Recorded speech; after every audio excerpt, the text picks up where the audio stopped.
Sobrang na-surprise at natuwa talaga si Mama. Hello mga mamshi sa Pilipinas! Ohayo gozaimasu! Oops, bago yon. Gusto ko munang ipakita sa inyo yung kwarto kung saan nag-overnight kami dito. Sobra kasing laki ng kwartong ito. Pwedeng 2 or 3 pamilya ang matulog dito. At dito sa loob ng kwarto, meron 2 toilet at meron ding 2 shower room. At ang masaya pa dito, meron silang hot shower. Hindi ko na pala na-videohan lahat, pero dito lang yan sa Zen Garden, Barangay Ulat, San Francisco Road, Silang, Cavite. Kaya naman kung naghahanap kayo ng private place, pwede kayo dito. Lalo-lalo na kung maramihan kayo. Accommodate all occasions. Seminars, company outing, conventions, birthday, anniversary, wedding, church worship service, youth camp, or ministry meetings. All occasion in all seasons. Pwede dito. Kaya naman mamaya ay makikita nyo rin kung saan gaganapin yung aming party. Ilalagay ko na lang sa ibaba yung kanilang link. At ito na nga yung venue kung saan gaganapin yung party. Sobrang ganda at hindi mainit at komportable talaga kayong lahat. At sa mga oras nga palang ito ay hinihintay na nga pala namin si Mama. Hindi nga pala niya alam na naandito nga pala kami lahat. Kahit mga kamag-anak nga pala ni Daddy ay hindi rin niya alam na naandito rin lahat. Galing pa silang Bicol at halos 13 hours daw yung biyahe nila. At sabi rin ni Daddy na first time lang din itong mangyayari na magsasama-sama lahat sila. Kaya naman shout out sa mga kamag-anak ni Daddy na taga-Bulan at sa kapatid din ni Daddy na nagplano nito.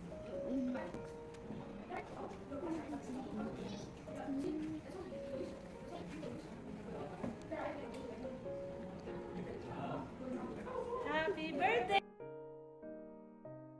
Habang kinakantahan nga pala si Mama, naandito lang kami sa gilid. Hindi niya namamalayan ay nagtatago lang kami. Di bali ang inuna, yung mga kamag-anak na galing Bicol muna. Yukuri lang or dahan-dahan muna dahil baka mabigla si Mama. Bago nga pala kami pumunta doon ay merong patwist muna.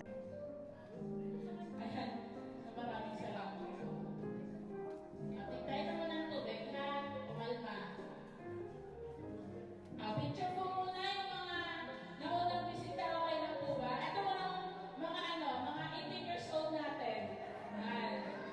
Yung mga 18 years old po, pwede po tumabi kay tita for photo op. Eto na nga yung patwist na hindi niya ine-expect. Habang kausap niya kami sa phone ay unti-unti na kaming lumalapit sa likod niya. Akala niya ay nasa Japan pa rin kami. Kaya naman nung nagpakita na si Daddy at nakita niya kami lahat na hindi niya ine-expect. Kaya nga yung Japan na naman din na ni Mary.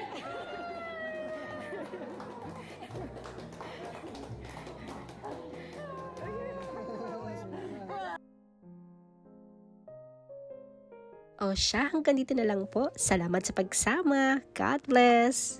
Minsan, sobrang abala tayo sa buhay na nakakalimutan natin ang pinakamahalagang tao ay hindi ang pinakamalayong kakilala, kundi ang sariling pamilya. Ang simpleng pagbisita, isang piyakap o ang pagsama-sama ng buong pamilya ay maaaring maging pinakamagandang regalo na maibibigay natin sa isang taong mahal natin. Hindi natin alam kung gaano kalaki ang pinagdadaanan nila o kung gaano nila kailangan ang presensya natin. Ang makita ang isang ina na napapaligiran ng kanyang mga anak, apo at mga mahal sa buhay ay nagpapaalala na ang tunay na kayamanan ay hindi nasusukat sa pera o mga regalo. Ang pinakamahalagang regalo ay ang oras, pagmamahal at mga alaalang sabay-sabay ninyong binubuo. Kung may pagkakataon ka pang umuwi, bumisita, yumakap at sabihin ang mahal kita, huwag mo nang ipaliban. Hindi natin alam ang bukas pero alam natin ang pagmamahal na pinapakita natin ngayon ay mananatili sa puso ng mga taong mahal natin habang buhay. Madalas na tanong,